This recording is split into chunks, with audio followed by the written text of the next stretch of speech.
Everyone, আমার নতুন একটি ব্লগে তোমাদের সকলকে ওয়েলকাম জানাই। কেমন আছো তোমরা? আশা করছি ভালো আছো, আর আমিও ভালো আছি। তো আজকে ছিল জামাই ষষ্ঠী সকাল থেকে তোমাদের সঙ্গে ব্লগটা শেয়ার করছি। আশা করছি ভালো লাগবে। ভালো লাগলে অবশ্যই শেষ অবধি সঙ্গে থেকো আমার। জানো তো, যখনই ভাবি সকাল সকাল উঠবো সেই দিনকে আমার দেরি হয়ে যায় উঠতে। আর রাত্রে তো এত গরম পড়ছে, কি বলবো, রাত্রে ঘুম হচ্ছে না ঠিকঠাক, তাই জন্য একটু দেরিই হয়ে যাচ্ছে উঠতে গিয়ে।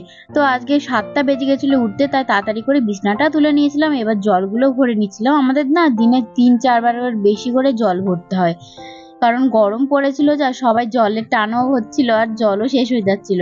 আর এইদিকে দেখো, আমি ওভেনটা মুছে নিচ্ছিলাম। মা যদিও রাত্রেবেলায় রান্নার পরে মুছেছে, তাও আমি একবার করে সকালবেলায় মুছে নিই।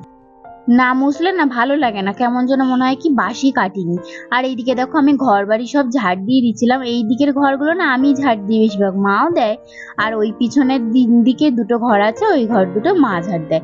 আমার যেহেতু দেরি হয়ে গেছে, তাই জন্য তাড়াতাড়ি করে ঘরটার ঝাড় দিয়ে নিচ্ছিলাম। আমার না ঘর ঝাড় দিতে প্রচুর সময় লাগে, মানে চারিদিকে কোনা কানি সব ঝাড় না দিলে ভালোই লাগে না, তাই একটু দেরিই হয়। আর সবাই রাগ করে যে তোর ঘর ঝাড় দিতে এত দেরি হয়। আমার তো খাটের তলাটা না ঝাড় দিলে ভালো লাগে না যেন। আর এদিকে দেখো, আর আমরা থাকি নিচের দিকে, মানে ছাদের উপরে তো ঘর না, নিচের দিকেই ঘর।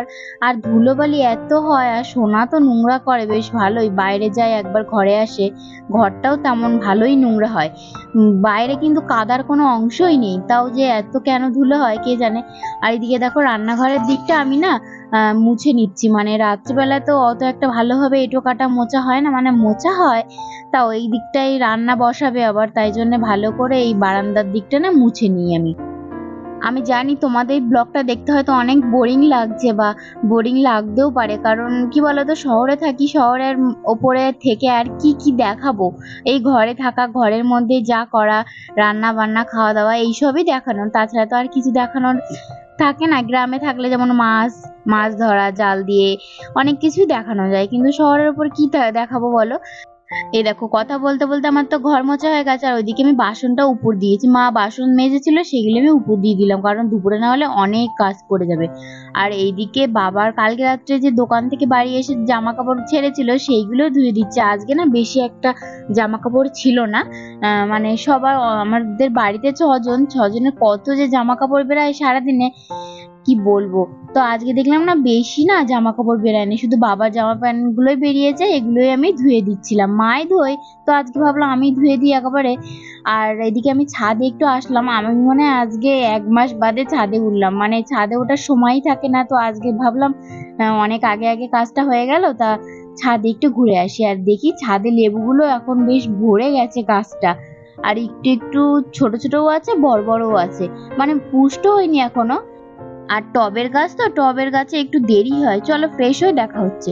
তো চলো ফ্রেশ হয়ে চলে এসেছি। এবার একটু আমি গ্রিন টি করছিলাম, একটু না গ্রিন টি খেতে ইচ্ছা করছিল, অনেকদিন খাওয়া হয় না, সময় পাই না, তো আজকে একটু ভাবলাম। তারপরে দাদাও বললো খাবে, তো দাদাকেও 1 কাপ করে দিলাম, আর আমিও খেলাম।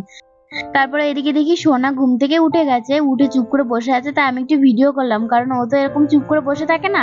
এরকম বসে থাকলে খুব ভালো লাগে, যে মাঝে মাঝে ভাবি ও যদি ছেলে না হয় মেয়ে হতো তাহলে ভালোই হতো, চুপ করে বসে থাকতো। আর এদিকে দেখো, দাদা বাজার করে নিয়ে চলে এসেছে। আজকে জামাই ষষ্ঠী বলে কথা, দাদা অনেক বাজার করে নিয়ে এসেছে। তো দেখা যাক, মা বের করছে কি কি এনেছে, দেখা যাক। তো দেখো, এইদিকে মনে হয় চিকেন ছিল। হ্যাঁ, এটা চিকেন ছিল, কারণ মটন আজকে করবে না। কারণ মটন করলে অনেক, মানে 2 রকম মাংস রান্না করতে হয়, তাই জন্যে চিকেন এনেছি। চিকেন খেতে আমি খুব ভালোবাসি, আর সোনাও তো চিকেন খায়, মটনের গন্ধ নিতে পারে না, আমিও তো নিতে পারি না, আমার ভালো লাগে না, ওর গন্ধটা যেন কেমন কেমন লাগে। অনেকে ভাবছো যে মানে রাগও হতে পারে যে মটনের গন্ধ নিতে পারে না, আবার কোন দেশের লোক। তো এই যে চিকেন এনেছে, আর এনেছিল ট্যাংরা মাছ, আর এদিকে এটা ছিল কাতলা মাছ, আর একটা বাগদানা গলদা, আমি বলতে পারবো না ঠিক, আমি চিনি না অত একটা। তো এটা চিংড়ি মাছ ছিল।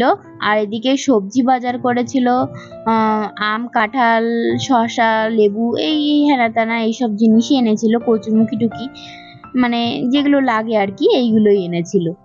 আর আমার না অনেকদিন ধরে কাঁঠাল খেতে ইচ্ছে করছিল, মানে পাকা কাঁঠাল খেতে ইচ্ছে করছিল। গাছে হয়েছে আমাদের যদিও, তো পাকাতে হবে না, না অনেক উঁচুতে, তো এবার কে নামাবে, নামিয়ে পাকাতে হবে তারপরে খাবে। আর জামাই ষষ্ঠী এসে গেছে আজকে, মানে অনেকদিন আগে দিয়ে মা বলছিল যে নামাতে, তা নামাইনি দাদা, আর কি করবে। আর এইদিকে দেখো মাছটা দিদি আর মা কাটছিল, আর আমি সকালের এইদিকে টিফিন গুছাচ্ছিলাম। মানে দাদা কচুরি এনেছিল, বলছিল আজকে সকালে আর রান্না করতে হবে না, কালকে রাতের ভাত আছে, আর এটা সেটা দিয়ে খেয়ে নে এই কচুরি টচুরি দিয়ে। তো এইগুলোই আমি বের করছিলাম, আর তার সঙ্গে ছিল মিষ্টি, দই, এটা সেটা, আর সোনাকেও খাইয়ে দিচ্ছিলাম আর আমিও খাচ্ছিলাম। আমরা দুজন না এইভাবেই খাই, একবার ও খায় একবার আমি খাই। আর ও গেম খেলছে বলে ও হাত দিয়ে খাবে না, তাই জন্য আমাকে বললো খাইয়ে দিতে, তাই আমি খাইয়ে দিচ্ছিলাম।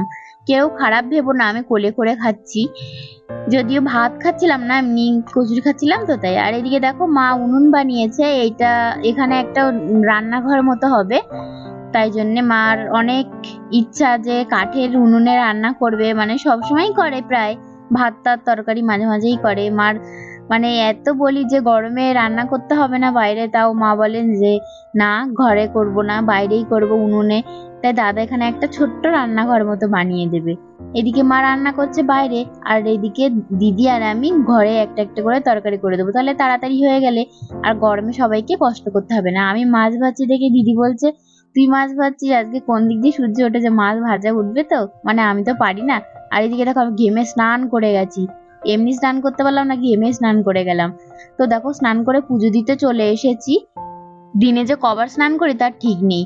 এ দেখো এইগুলো আমাদের গাছের ফুল, আমাদের গাছে আজকে এই কটাই ফুল হয়েছিল, মানে জবা ফুলগুলো না হয়নি, আজকে জবা ফুল হয়নি, গরম পড়ে গেছে বলে একটু কম হচ্ছে, তাই সাদা ফুল বেশি হয়েছে আর হলুদ হলুদ কলকে ফুল হয়েছে। তো দেখো আমি কিভাবে পুজো দিই, আমি জানি তোমরা পুজো দিতে পারো, তো আমি কিভাবে পুজো দিই সেটাই তোমাদের সাথে শেয়ার করছি। এ দেখো আমি ঠাকুরকে স্নান করিয়ে দিলাম, গোপালকে স্নান করে প্রথমে বসিয়ে দিয়েছি জামা পরিয়ে, এবার আমি ফুলগুলো দিয়ে সাজিয়ে সাজিয়ে দেবো। পুজো শুধু আমি একা দিই না, দিদিও পুজো দেয়। তো আমার না স্নান করে পুজো না দিলে মনে হয় যেন কি একটা যেন করিনি। ভিডিওর মধ্যে কত তাড়াতাড়ি দেখাচ্ছে না যে পুজো দিচ্ছি, কত কিছু করছি, কত তাড়াতাড়ি না দেখাচ্ছে। তো এই দেখো এবার আমি শঙ্খ বাজাচ্ছি, আমার শঙ্খ বাজাতে প্রচুর লজ্জা লাগে, কারণ পারি না তো। অনেকে আছে সুন্দর করে শঙ্খ বাজাতে পারে, তো আমি না ভালো একটা পারি না, তাও চেষ্টা করি, কারণ মেয়ে বলে কথা, সব শিখতে তো হবেই। এবার আমরা খেতেও চলে এসেছি, তো দেখো কি কি রান্না হয়েছে সব তো আমি মুখে বলতে পারবো না এত কিছু। আর কে কে এসেছে সব খুদে খুদে সদস্য আমাদের। আর আমরা দেখো গোল করে এইভাবেই বসে খাই, আমাদের গোল করে বসে খেতে ভালো লাগে, আর ফ্লোরে বসে খেতে বেশি ভালো লাগে, টেবিলে বসে খেতে বেশি একটা পছন্দ করি না, তাই আমরা এইভাবেই খাই।